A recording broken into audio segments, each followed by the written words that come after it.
ত্রয়োদশ জাতীয় সংসদ সাধারণ নির্বাচন এবং একই সাথে জুলাই জাতীয় সনদ সংবিধান সংস্কার বাস্তবায়ন আদেশ 2025-এর উপর গণভোট অনুষ্ঠিত হবে। গত 12 ফেব্রুয়ারি জাতীয় সংসদ নির্বাচনের সাথেই গণভোট অনুষ্ঠিত হয়।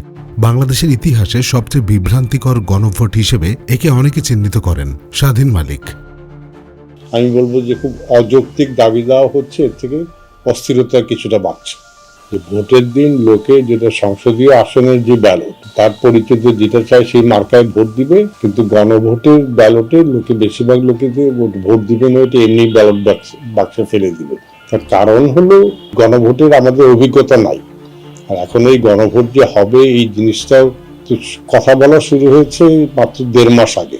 তারপরে গণভোটের যে প্রশ্নগুলি, এটা সাধারণ মানুষের পক্ষে এটা বুঝে মনস্থির করে সাধারণ মানুষকে, আমাদের আইনজীবীদের পক্ষে এটা দুরূহ কাজ। অসংখ্য সাংবিধানিক বিষয়ের উপর শুধু হা অথবা না ভোট দেওয়ার বিষয়টি সমালোচিত হয় ব্যাপকভাবে। এটা দ্য মোস্ট অ্যাবসার্ড গণভোট ইন দ্য ওয়ার্ল্ড। গণভোট হয় একটা প্রশ্নে বা দুইটা প্রশ্নে।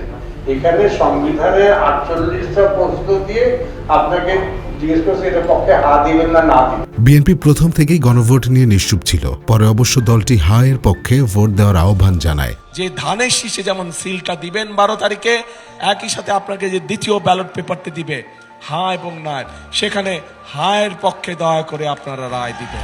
আমাদের দেশে এক ব্যক্তি শাসন নষ্ট হোক, ফ্যাসিস্টরা হোক, জবাব দিতে থাক, তাই না?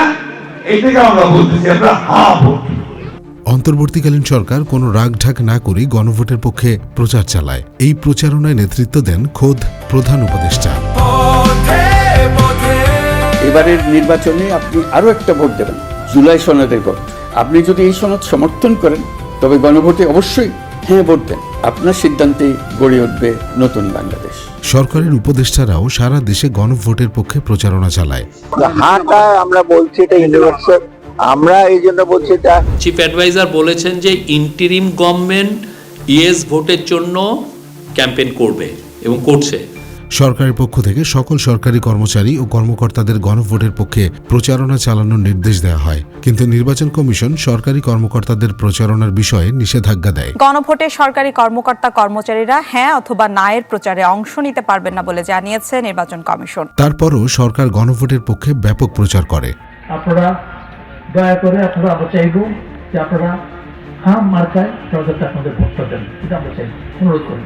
আমরা 12ই ফেব্রুয়ারিতে একটা স্বচ্ছ অংশগ্রহণমূলক, স্বতঃস্ফূর্ত, শান্তিপূর্ণ পরিবর্তনের ভোটের দিকে তাকিয়ে আছি। কিন্তু গণভোটের ফলাফল নিয়ে প্রশ্ন উঠেছে। নির্বাচন কমিশন গণভোট এবং সংসদ নির্বাচনের ভোট প্রদানের হার নিয়ে ভয়াবহ জালিয়াতি করেছে বলে অভিযোগ উঠেছে। কমিশন বলছে সংসদ নির্বাচনে মোট ভোট দিয়েছে 59.44%, যা শুধু অবাস্তবই নয়, হাস্যকর বটে। আবার একসাথে 2 ভোট হলেও গণভোটে 60.26% প্রদান করেছে বলে দাবি করেছেন নির্বাচন কমিশন। মানে হলো প্রায় 1% ভোটার সংসদ নির্বাচনে ভোট দেননি, কিন্তু গণভোটে ভোট দিয়েছেন। তর্কের খাতিরে ধরে নেওয়া যাক 60% মানুষ গণভোটে অংশগ্রহণ করেছে, অর্থাৎ 40% মানুষ গণভোটকে প্রত্যাখ্যান করেছে। আবার যারা গণভোটে অংশগ্রহণ করেছে তাদের 31.91% না ভোট দিয়েছে, অর্থাৎ দেশের প্রায় 72% মানুষ গণভোটে নায়ের পক্ষে অবস্থান নিয়েছে, বর্তমান সংবিধানের পক্ষে রায় দিয়েছে। এটা ইউনূস সরকারের পরাজয় কিনা সেটা ভেবে দেখা দরকার। সংবিধান পরিবর্তনের অধিকার জনগণ দিল কিনা সেটা ভেবে দেখা দরকার।